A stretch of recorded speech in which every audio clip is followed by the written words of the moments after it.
brain out. Put the brain out. The brain out. Up, brain out. The brain out. The brain out. Where that bomb hold the brain out. Hold the brain out. Up, brain out. 우선 수학이 어렵기 때문인 것 같습니다. 네, 저한테도 수학은 어려운 학문이에요. 고등학교 수학 시간에는 떠들거나 움직이는 학생보다 자는 학생을 만나는 게 훨씬 더 익숙하거든요. 그 수학을 포기했다고 말하는 학생들이 전혀 부끄러워하지 않아요.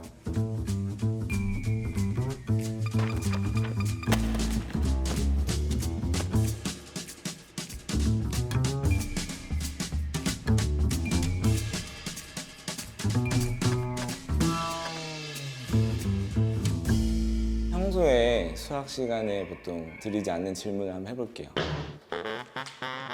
94라는 수를 듣고 각자 어떤 느낌이 드나요?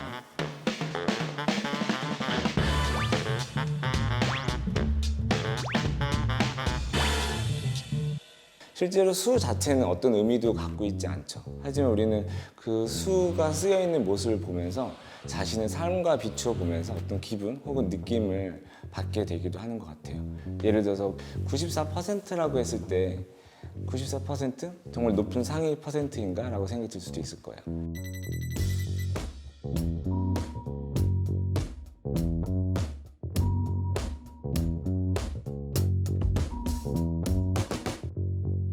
자, 그럼 94%라는 말을 듣고 어떤 느낌이 드시나요? 아, 94%만큼 난 안전하겠구나. 서울시의 지하철은 꽤 장애인들이 이용하기에 좋구나. 이 정도면 괜찮은 거 아니야?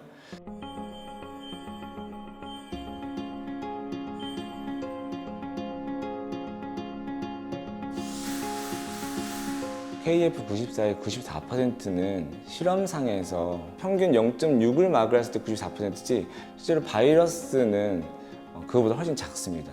0.1 미크론 정도밖에 되지 않거든요. 예방률 94%도 마찬가지일 것 같아요. 임상실험을 얼마의 기간 동안 또 얼마의 많은 사람들을 통해서 했을까? 그 수치를 보지 않고 우리는 그냥 느낌적인 것으로 94?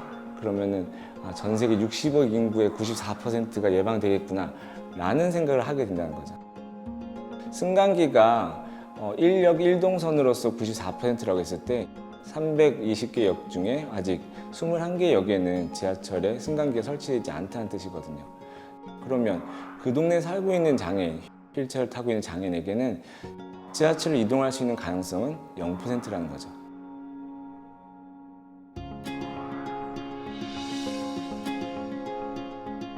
우리 주위에 떠돌아다니는 그런 수치들에 대해서 이 수치는 어떻게 나온 걸까? 그럴 때 우리는 난 그렇다고 더 따지고 들어가긴 난 그 정도의 능력은 없어.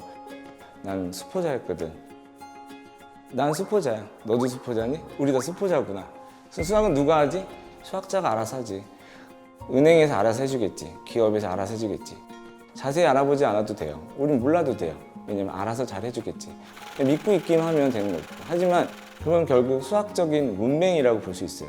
글을 읽을 수 있는 능력만큼 우리는 수를 읽을 수 있고 수를 분석할 수 있는 능력도 필요하다고 생각해요. 코로나 시기에 이제 매일 아침 뉴스에 많은 수치들이 발표가 되죠. 어제 사망자, 어제 신규 확진자, 어떤 주식 시세 혹은 여러 물가의 변동 그런 수를 너무 많이 보다 보면 우리는 그 수에 지치게 되는 것 같아요. 그냥 어느 순간 그냥 많다, 적다 둘 중에 하나로만 느끼게 되는 거죠. 어떤 수치들을 보면서 아무 감각 없이 시키는 대로 하거나 극도로 불안해하거나. 하지만 우리는 코로나 시기를 겪으면서 가장 중요한 건 적당히 두려워하는 거라고 생각했어요. 적당히 두려워할 수 있다는 건 그 수치들을 이해할 수 있을 때 가능하다고 생각합니다.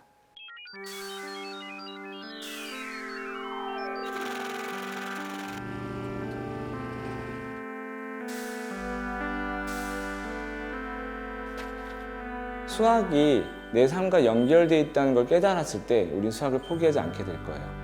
예를 들어서 수학을 통해서 내 삶을 우리가 이해할 수 있는 경험을 우리가 쌓아간다면 어렸을 때부터 수학은 중요하구나. 난 수학을 포기하면 안 되는구나. 나를 위해서, 내 삶을 위해서 난 수학을 배워야겠구나 라고 생각하게 될 거예요. 예를 들면 94%라는 값은 굉장히 높은 값이긴 하지만 저한테는 94%라는 값이 허구의 값인 것처럼 느껴집니다. 물론 엘리베이터, 승강기는 실제로 설치되어 있는 현실이긴 하지만 당사자로서 느낀다면 94%만큼의 체감을 할 수 있을까?